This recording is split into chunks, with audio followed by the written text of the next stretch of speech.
All right, guys, so we're going to pick up where we left off yesterday. So same sheet as yesterday, but go ahead and flip to the back side. So I'm looking at question number 9. Can anybody tell me how question number 9 is different than the ones we did on the front side yesterday? Yeah, there's no X. It's not filled in. So the table looks the same. We've got the graph, we've got an equation, but there's no X filled in. So if there's no X's filled in, then that's going to be our job to do. So that's the piece where we're kind of taking it up to the next level today. In order for us to graph using a table, we need to be able to come up with our own table. We need to be able to come up with our own table. That means we need to be able to put in our X values and come up with our Y values.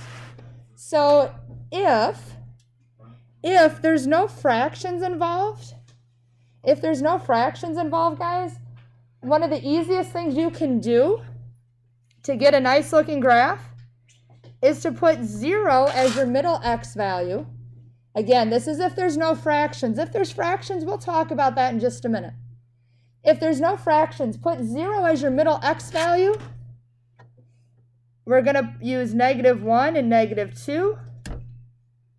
What do you think I'm going to put on the other side of 0? 1 and 2. So if there's no fractions involved, don't rack your brain. Shoot, what do I need to put in for X? Correct. Keep it simple. Put 0 at the middle, -1, -2, +1, +2. So now that we have our X's, go ahead and graph. Put your X's in for X, and get your Y's out. So if you need to, off to the side, I think it was awesome. I saw a lot of you doing this yesterday. You were actually showing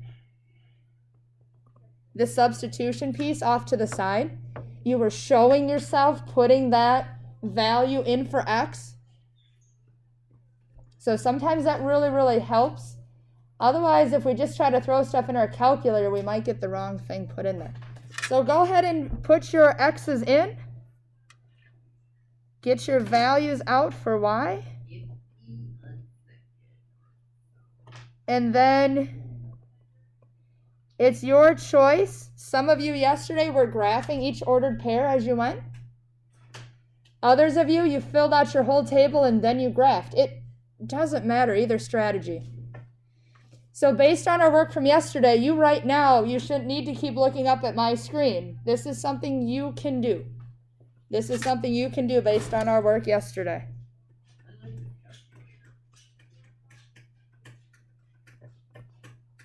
So I'm just putting in our values for X and getting out our values for Y.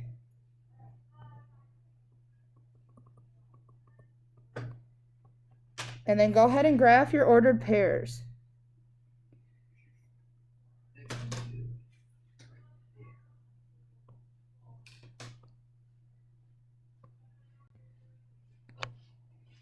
And then we talked yesterday to draw that straight line. You can use the edge of your calculator, or your calculator cover is a great choice, or the edge of your agenda would be a great choice too. Or if you have, I know some of you have the little rulers that mark the day in your agenda, those are great to use as well. Those are great to use as well. So take a look at number 9. Let's see how we did on that.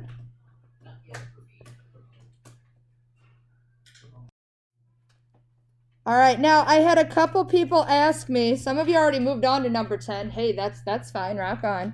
But I had a few people ask me, so Miss Golly, well, where did you get those X values? If there's not a fraction in your equation, that's our focus right now. When we get to a fraction, we'll talk about how to deal with the fractions.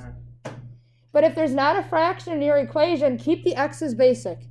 We want a couple negative values and we want a couple positive values, and 0, hey, 0's super easy to work with. So if I take a look at number 10, does number 10 have any fractions in it? No. So we put 0 at the middle. We do a couple negative values, and we do a couple positive values. Couple negative values, couple positive values. So anytime you don't have a fraction, these 5 values, they'll work. They're the easiest ones to work with. So what I want us to do is go ahead and try number 10 and also number 11. Try 10 and 11, and then we're going to talk about what happens if we have a fraction. So try 10 and 11, and then we're going to talk about number 12 together.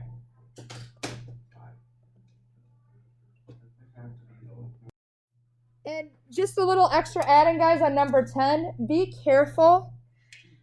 I'm going to go over to the side because I have a little more space. If I'm putting -2 in for y, we saw this yesterday. It's going to be minus and then a -2.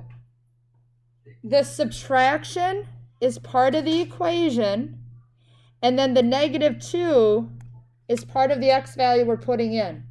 So make sure in number 10 that your first entry for y is going to be +5. It's -2, +5, because we're going to end up subtracting -2. So the subtraction sign is there, and then so is the negative for the 2. So just be careful on that in number 10. In a little bit, I'll fill in the rest of the table so you can double check. All right, looks like we're getting number 10 pretty well wrapped up. So I'm going to go ahead.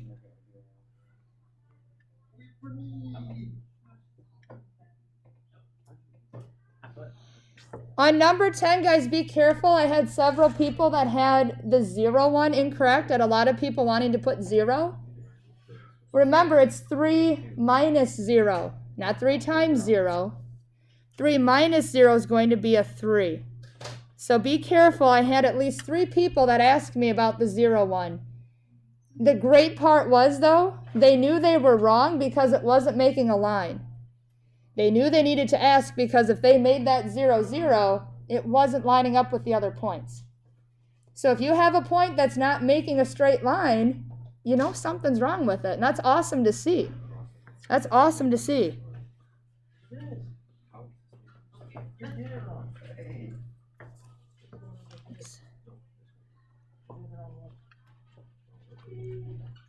Wait, which one's negative? I changed it. Okay. All right, then in number 11, guys, I'm just going to go ahead and put the x's in. There's no fraction, so keep those x values simple. No guesswork at all. You don't have to guess, oh, should I use 4? Should I use 7? What should I do? If there's not a fraction, keep it simple. If there's not a fraction, keep it simple. And then I'm going to go ahead and show the first one.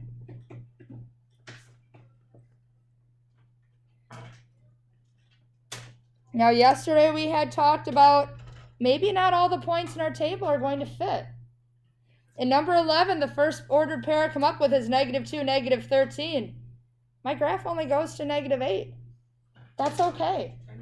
As long as 2 points fit. As long as 2 points fit, you're good. You need at least 2 points to make a line. So as long as 2 fit, you are good. So go ahead and keep working on number 11.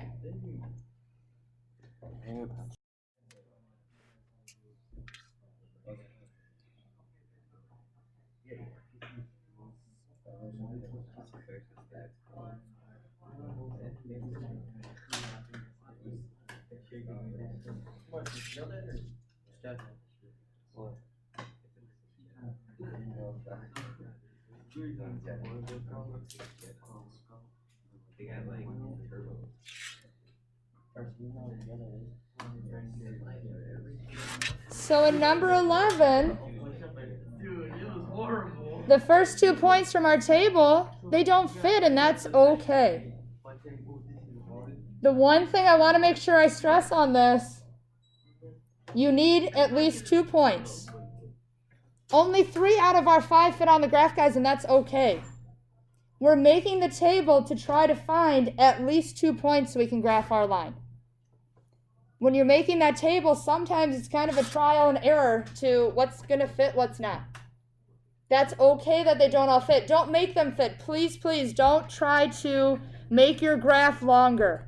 You don't need to, and that just gets kind of sloppy anyway. Don't try to extend your graph out. As long as you have 2 points that fit, you're good. You've got your line. Okay? All right. What I want to do is take a look at number 12 together. I want to look at number 12. And I know some of you are like, Miss Callie, yeah, I've been waiting on that. I've been done with 11 for a while.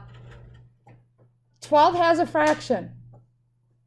So when I go to pick my x values, I want to pick values that can be divided by 3. So tell me, what are some numbers that can be divided by 3? John, what are some numbers? 9 can. Can we go smaller? 6 can. Can we go smaller? 3 can.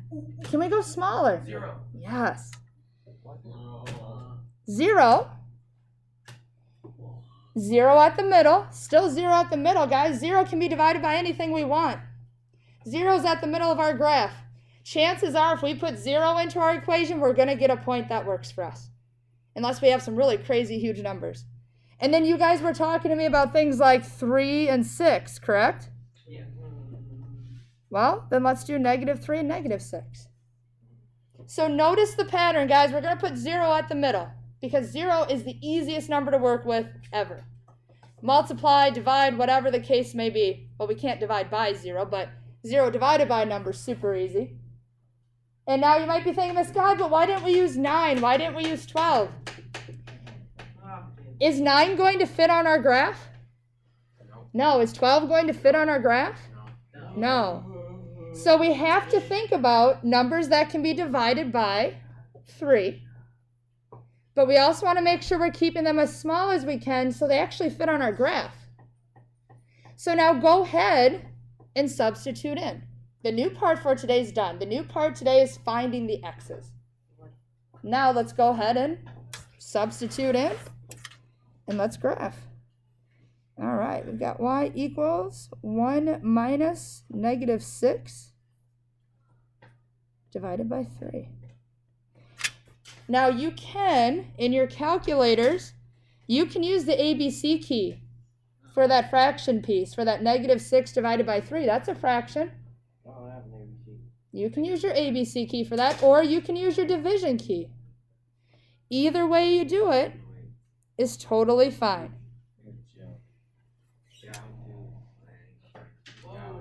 You should come up with 3. So I'll be around if you need some help with your calculator, guys. If not, go ahead and finish off 12. I mean, you'll never forget it. You just totally do it. 24 hours. I still had ice in it from yesterday. Almost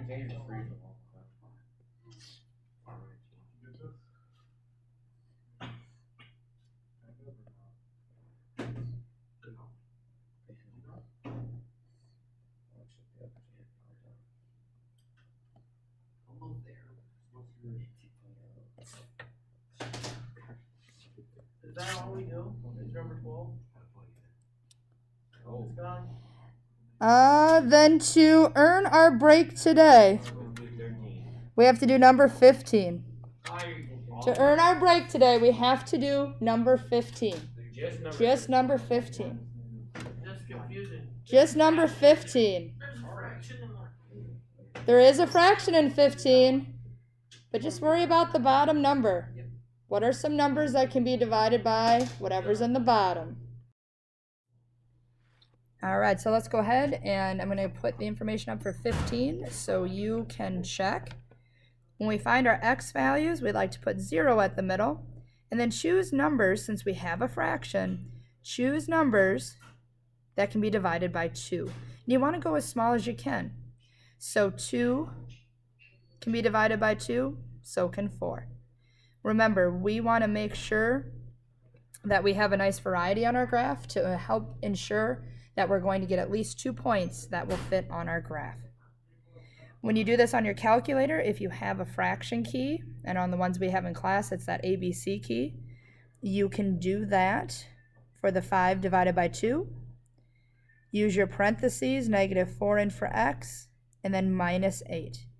Make sure you have the negative in front of the 4, and subtraction, the minus in front of the 8. We should come up with -18 for that one.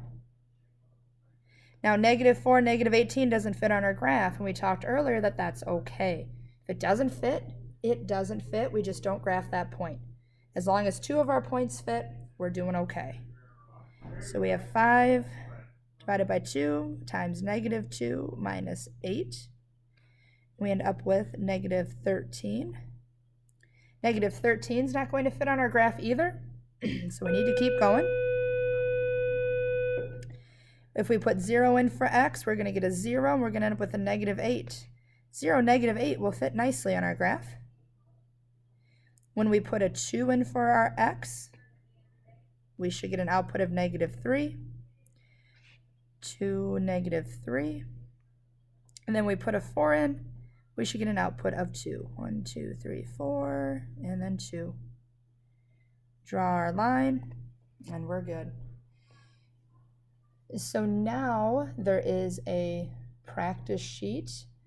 Please skip the first 4 and do the remaining 12.